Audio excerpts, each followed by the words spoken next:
님이 날 들으시라 외치나이다는 시편의 말씀으로 애청자 여러분의 청원과 특별히 고통 중에 있는 우리 북한 동포들의 탄원을 들어주시기 빌면서 오늘 봉사할 탈출기 2장 23절에서 25절의 말씀을 봉독하겠습니다. 오랜 세월이 지난 뒤 에집트 임금이 죽었다. 이스라엘의 자손들은 고역에 짓눌려 탄식하며 부르짖었다. 그러자 고역에 짓눌려 도움을 청하는 그들의 소리가 하느님께 올라갔다. 하느님께서 그들의 신음소리를 들으시고 아브라함과 이삭과 야곱과 맺으신 당신의 계약을 기억하셨다. 하느님께서는 이스라엘의 자손들을 살펴보시고 사정을 알게 되었다.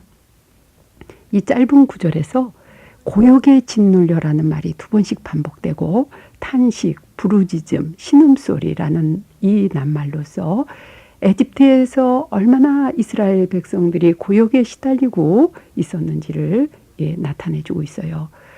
그리고 하느님이라는 말이 여기에 세 번씩 나오는데 이것은 탈출기 그 첫 부분인 1장과 2장에는 하느님이라는 말이 단 한 번도 나오지 않는 것하고 비교가 됩니다. 이 하느님의 책인 성서에서 하느님이라는 말을 전혀 쓰지 않는 것, 이것으로서 이 탈출기 저자는 이스라엘 자손들이 이 1, 2장에서 하느님을 잊어버리고 있었다는 것을 은연중에 제시하고 있어요. 에집트에서 고위 관직에 있던 요셉 덕분으로 아쉬운 것이 없이 살던 그들이 안락한 생활 중에 어느덧 하느님을 잊어버리고 조상들로부터 전해받은 신앙을 저버린 이 냉담 상태에 있었다는 것을 짐작하게 하죠. 그러나 그들이 몹시 큰 고통을 겪어야 했을 때 그들은 다시 하느님을 기억했고 하느님을 향해서 부르짖었어요. 예수님께서 행복의 첫 조항으로 가난한 이가 천국을 차지하리라고 마태오 5장 2절에서 말씀하셨는데 필요한 것이 아무것도 없는 부자는 하느님을 생각할 필요를 느끼지 못하기 때문에 그들에게는 행복이 천국이 있을 수가 없어요.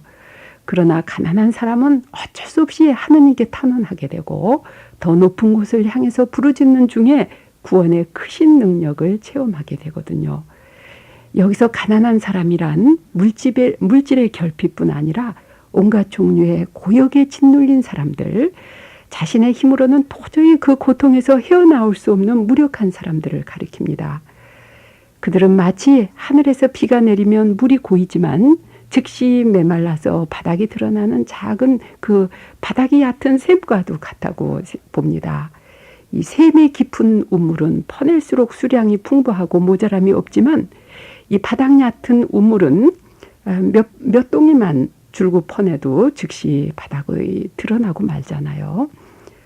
탈출기 2장 23절 25절에는 우리 현대의 노예들의 모습도 보여준다고 생각이 됩니다. 인정사정 보아주지 않는 기계의 매정함과 그 기계들의 노예처럼 신경을 곤두세우고 일해야 하는 소위 전문직 종사자들 역시 탈출기에서 고역에 짓눌려 신음하는 이 노예들이 아닌가 생각이 돼요.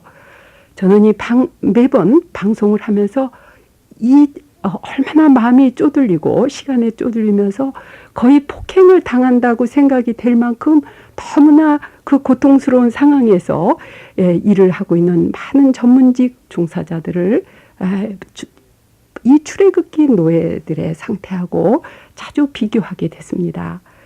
그런데 이것이 불행이기는 불행이지만 이러한 그 가난함 때문에 하느님을 찾게 된다는 것이 바로 예수님께서 가난한 자가 복이 있다는 그 말씀하고 통한다고 봐요. 가난한 그 사람, 바닥이 얕은 우물은 하늘을 쳐다봐야만이 그 우물이 채워지는 것입니다.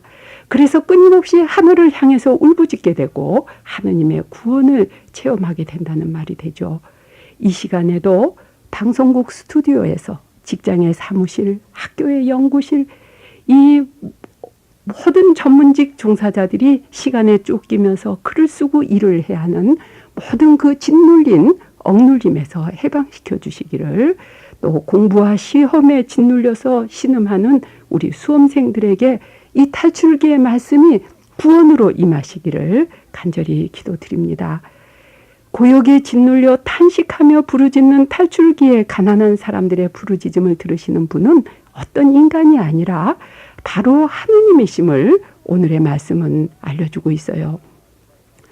이 탈출기에서 하느님이라는 말이 2장 23, 25절 이 짧은 구절에 여러 차례 반복되면서 매번 하느님께서 이스라엘 자손들에게 응답하시면서 그들의 구원을 예시하는 동사가 따라서 나오는데, 말하자면 하느님께서 들으시고, 하느님께서 기억하시고, 하느님께서 보시고, 하느님께서 아신다고 하는 것입니다. 하느님께서는 불행에 빠진 인간의 소리를, 부서진 마음의 기도를 들으십니다. 하느님께서 듣고 기억하고 보고 아신다는 이 말은 결국 하느님께서 구원하신다는 뜻과 같다는 것이죠. 마치 부모가 그 자녀에게 한 약속을 기억하고 그 자녀의 고통을 보고 아는 그것으로 그 자녀는 벌써 그 고통에서 해방되는 것이니까요. 자녀의 고통을 없이 해줄 능력이 있으면서도 내버려 두는 부모는 없을 것입니다. 하느님께서 땅을 주시어 그 백성과 당신과의 공동체를 이루게 하시는 것이 이 하느님 계약의 목적인데, 여기서 이스라엘의 고역의 근본 원인은 하느님과 이 공동체를 이루지 못하고 하느님을 떠나서 세상과 세상의 물질 문명과 편히 이 파라오로 예속되는 에집트의 이 모든 문명에 집착을 한 그 결과라고 볼 수 있겠습니다. 하느님을 제외시킨 인간 공동체가 얼마나 큰 그 노예 상태에서 고역에 시들리는지를 이 탈출기는 말을 해주고 있어요. 이 하느님의 공동체 관계를 성서 저자는 의인화해서 나는 질투하는 신이다, 이렇게 표현하기도 하죠.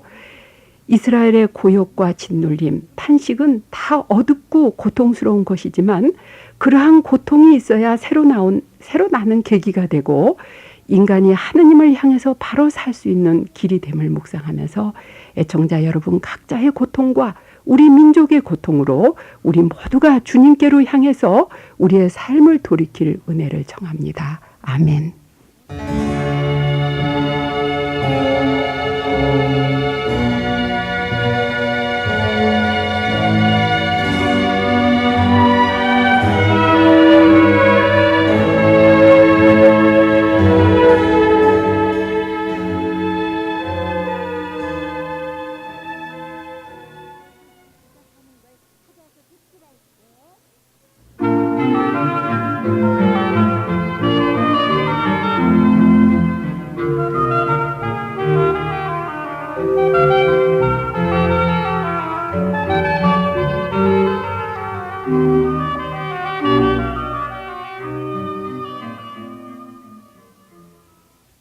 찬민수님, 주님을 노래하라, 고를 타며 노래하라, 묘하신 그 일들을 이야기하라.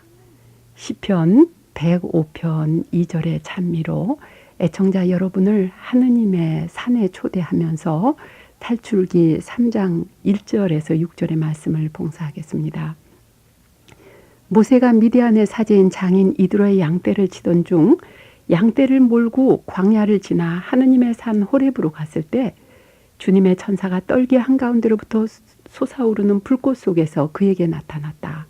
그가 보니 떨기가 불에 타는데도 그 떨기는 타서 없어지지 않았다.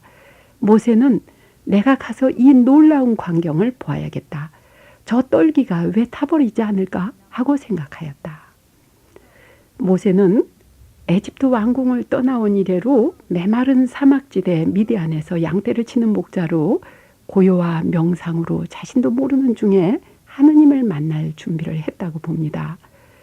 모세가 광야 속으로 양떼를 몰고 하느님의 산 호렙으로 갔다는 것은 모세 자신의 내면 세계를 나타내 준다고도 하겠어요. 호렙은 적막함, 황량함을 뜻하는데요. 그는 하느님의 산의 그 웅대한 적막 한가운데서 인간의 황량함을 볼 줄 아는 사람이 된 것이죠. 그때 모세가 불에 타지 않은 떨기를 보러 갔다가 자기 힘으로 감당할 수 없는 그 하느님을 체험합니다. 여기서 떨기라는 말은 사막과 같은 메마른 땅에서 자라는 가시덤불, 가시 많은 식물로 가시덤불이라고도 번역을 하는데요. 불이 타는데도 타서 없어지지 않는 이 떨기. 이것은 하느님의 나타나심, 하느님의 현존을 가리키기도 합니다. 가시덤불을 태우는 그 가시덤불을 이렇게 불이 나면서도 태우지 않는 이 불은 우리의 특성을 태워 없애지 않고 그대로 놓아둔 채 우리를 거룩한 불로 태우시는 야훼 하느님의 힘을 상징하고, 또 다른 일을 희생시키거나 자연을 파괴하지 않고서 그대로 보존하면서 변화시키시는 그 전능하신 분의 능력을 나타내기도 하죠. 교부들은 이 일을 이 성모 마리아께서 동정인데 예수를 낳으신 동정녀 잉태의 상징으로도 보았어요. 불길에 다 없어지지 않는 가시덤불은 또 에집트인들의 억압에도 살아남는 이스라엘을 상징한다고도 풀이하고도요. 이 놀라운 광경을 모세가 보러 오는 것을 주님께서 보시고 떨기 한가운데서 모세야 모세야 하고 부르셨어요. 하나님께서 두 번씩 이름 부른다는 것은 그 부르심의 중요성과 긴박성을 나타내죠. 하나님의 부르심에 모세는 예, 제가 여기 있습니다 하고 대답합니다.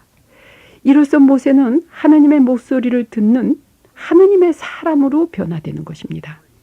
그때 모세는 평생 체험하지 못했던 무엇을 보게 되었고 새로운 무엇을 체험했어요. 그가 호기심으로 갔다가 야훼께 사로잡히게 된 것이죠. 그는 하나님의 나타나심과 그 하나님의 말씀, 하나님 자체를 체험하게 됩니다. 하나님께서는 에집트에서 당신을 나타내 보이시지 않고 광야에서 당신을 드러내 보이셨어요. 주님께서 말씀하시기를 이리 가까이 오지 말아라.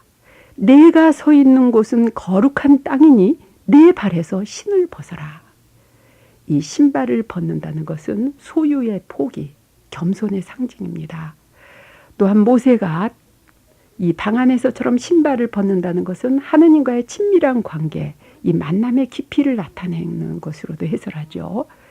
이제 모세는 무엇보다도 거룩하신 분 앞에서 거룩한 땅에 거룩한 순간에 서 있어요. 그의 벗은 발은 하나님과 만난 거룩한 곳에서 하나님 앞에 벌거벗은 자신으로 서 있다는 것을 보여주고 있습니다. 그가 선 땅은 거룩한 땅으로 더 이상 신발을 신고 다닐 수 없는 곳이 되었죠.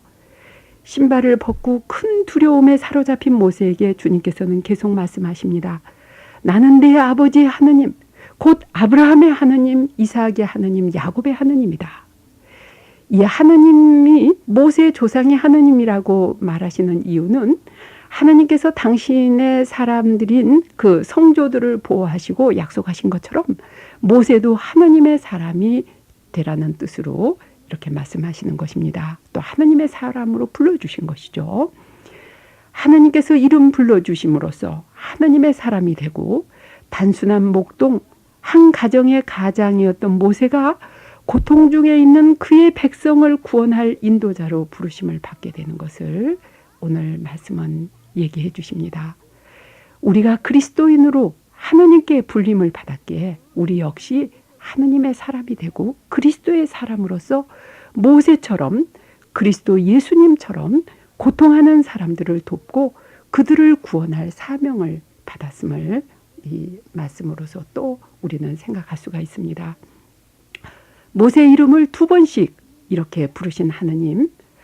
그래서 이 하느님께서는 얼마나 이러한 것이 중요한 것인가 하는 것을 창세기에서도 아브라함에게 그 이삭 제언을 하는 그 순간에 두 번씩 이 아브라함을 이름 부르셨고, 야곱이 브엘세바를 떠나기 전에 그 새로운 시장을 하기 전에 야곱아 야곱아 하고 두 번씩 부르셨어요. 오늘 주님께서는 이 말씀을 통해서 우리 각자의 이름을 두 번씩 부르십니다. 여러분이 이 방송을 들으시면서 하느님의 목소리로 부르시는 이 자신의 이름 두 번씩 부르시는 이 이름을 들으시면서 하느님의 말씀에 귀를 기울이시기 바랍니다. 이로써 파라오에게 속했던 모세, 이드로에게 속했던 모세가 이제 하느님에게 속하게 되죠. 그래서 망명자 나그네 그 단순한 목자였던 모세가 이제는 하느님의 사람으로 변화돼서 에집트의 그 고욕 중에 시달리던 자기의 백성을 구원하는 영도자가 되게 되는 것이죠. 이러한 것이 아브라함과 이삭과 야곱과 모세를 통해서 주시는 그 하느님의 약속을 모세가 이룬다는 그런 말이 되겠습니다. 역사를 주관하시는 하느님 아버지, 모세와 이스라엘 백성을 고욕을 통해서 하느님을 만나게 했던 것처럼 우리도 고통 중에 당신을 보게 하소서. 아멘.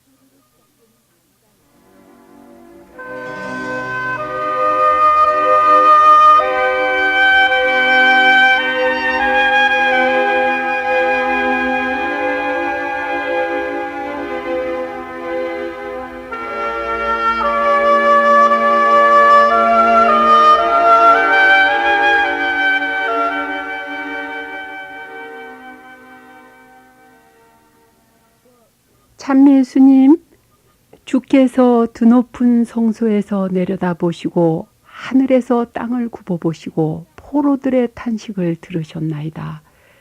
죽기로 작정된 자들을 살리셨나이다. 시편 103편 20절 21절의 말씀이 애청자 여러분의 기쁨이 되시기를 빌면서 오늘 봉사할 탈출기 3장 7절에서 10절의 말씀을 봉독하겠습니다. 주님께서 말씀하셨다. 나는 에집트에 있는 내 백성이 겪는 고난을 똑똑히 보았고 작업 감독들 때문에 울부짖는 그들의 소리를 들었다.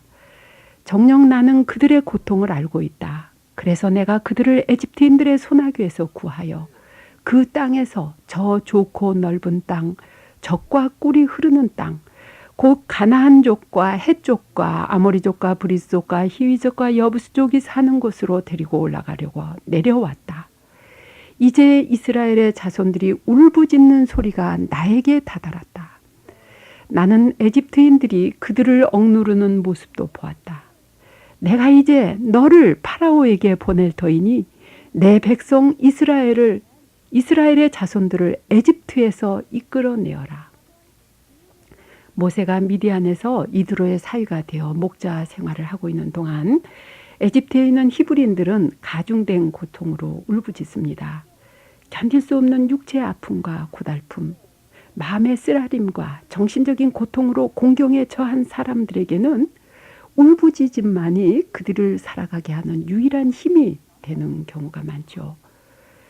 오직 하느님께서만이 이 눈물의 골짜기에서 마음이 부서진 사람들의 울부짖음을 들으시고 구원을 주십니다.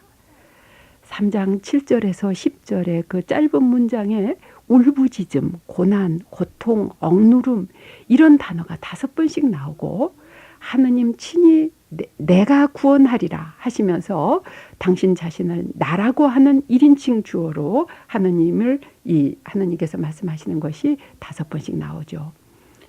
그들의 고통을 보고 듣고 알고 계시는 하느님께서 인간 역사에 개입하시어 그들의 이 고통하는 사람들을 억압의 땅에서 이끌어 약속의 땅으로 데려가시려 하는 것이 하느님의 구원 계획입니다. 이것은 파라오의 다스림에서 하느님의 다스림으로 옮겨가는 것을 뜻하죠. 하느님께서 그들을 억압의 땅인 에집트에서 구원하여 데리고 가시려고 하는 이 땅은 넓고 좋은 땅, 젖과 꿀이 흐르는 땅이라고 했어요. 이는 약속의 땅을 묘사하는 표현으로 뭇 생명이 자유롭고 평등하게 사는 하느님의 나라를 의미합니다. 여기서 땅이라는 낱말이 반복되는데요. 이 땅은 최초의 인간이 하느님께 받은 낙원의 땅, 이 창세기 2장에 나오는 땅이죠. 그러나 죄를 짓고 내쫓김을 받은 이 에덴의 땅을 가리킨다고도 해설합니다. 이런 맥락에서 창세기 12장에 하나님께서 아브라함에게 내가 보여줄 그 땅으로 가라 하시는 말씀도 이 탈출기 정신으로 해석을 하면 그것은 단순히 팔레스티나라고 하는 그 근동의 한 지역만을 뜻하는 것이 아니라 하나님께서 아브라함에게 주신 그 땅은 좋고 넓은 땅으로 표현되는 자유의 세상입니다. 이 낙원의 세상을 가리키는 것이죠. 그 땅은 아브라함처럼 하나님을 믿고 하나님의 말씀에 순종할 때 받게 되는 억압이 없는 땅을 뜻하죠. 성서에서는 인간이 하나님을 거스린 때부터 억압이 시작되었음을 보여줍니다. 성서의 역사에서 하나님 백성이 땅을 잃고 억압을 당하는 때는 그들이 야훼 하나님의 말씀을 기억하지 않고 에집트로 상징되는 현세의 땅만을 추구했을 때였어요. 따라서 이 오경의 말씀은 수천 년 전 히브리 노예들의 생활을 말해주는 것뿐만이 아니라 오늘 우리 역시 하나님의 말씀보다 현세의 재물이나 현세의 그 무엇을 추구할 때 우리의 미래는 억압과 고욕이 따른다는 메시지를 주시는 능력의 말씀인 것입니다. 오늘의 말씀은 또한 하나님께서 성도들에게 후손과 더불어 약속의 땅을 주시는데 이것은 전적으로 하나님께 속한 하나님의 축복의 선물이라는 것을 일깨워주고 있어요. 그래서 이 탈출기 저술 당시에 왕들이 마치 이 땅으로 표현되는 이 재산을 자기 것인 양 이렇게 축제하면서도 죄책감을 느끼지 않을 뿐더러 이 권력을 쥔 자들이 백성의 이 복지와 국가 존속의 유공자인 듯 행세하는 것을 고발하는 내용이기도 합니다. 땅으로 상징되는 이 세상의 모든 재물은 모든 사람을 위해서 주시는 하나님의 선물이기 때문에 모든 이가 고루 나누어야 하는데 정치 경제 세력을 쥔 자들이 땅을 마치 자기 것인 양 착각하면서 자기만을 위해서 챙기는 이기적인 탐욕을 고발하는 말씀이죠. 오늘 우리가 남한에서 누리는 땅의 풍족함은 우리 것이 아니라 하나님의 선물이기 때문에 우리가 북한 동포와 나누어야 하는 것은 마땅히 하나님의 선물이 필요한 사람들에게 우리가 의무적으로 나눠야 한다는 것을 이 탈출기에서는 거듭 우리에게 말씀해 주고 계십니다. 하나님의 것을 고통하는 형제와 나누어야 하는 이러한 것은 우리가 이것은 해도 되고 안 해도 되는 것이 아니라 하나님의 말씀을 따르려고 하는 사람들에게서는 이 생명의 말씀, 생명을 받기 위해서는 우리가 반드시 해야 되는 의무라는 것을 거듭 강조하고 있어요. 여기서 하나님께서 내려오셨다는 9절의 말씀은 하나님의 적극적인 개입을 뜻합니다. 창세기 11장 바벨탑 사건이나 18장의 그 소돔과 고모라 경우에서 심판을 의미하지만 하나님의 내려오심은 탈출기 3장 9절에서는 구원을 의미합니다. 실상 하나님의 심판과 구원은 동전의 양면과 같죠. 불의한 자, 죄악에 가득한 사람들에게는 이 하나님의 내려오심이 심판이지만 하나님을 향해서 울부짖는 사람들에게는 하나님의 내려오심이 구원인 것입니다. 예수님께서 마지막 날에 오시리라고 하는 재림 역시 이 구원과 심판의 양면성을 띠고 있는 것이죠. 하나님의 내려오심은 하나님의 아들로서 사람이 되신 예수 그리스도의 강생의 신비요, 이 구원의 절정이고 완성을 나타내고 있는 말씀입니다. 하나님의 말씀은 성도들과 모세를 변화시킬 뿐 아니라 이 하나님의 말씀을 받는 우리 모두를 변화시키시는 것입니다. 하나님의 말씀으로 내려오신 주님은 참미 받으소서. 아멘.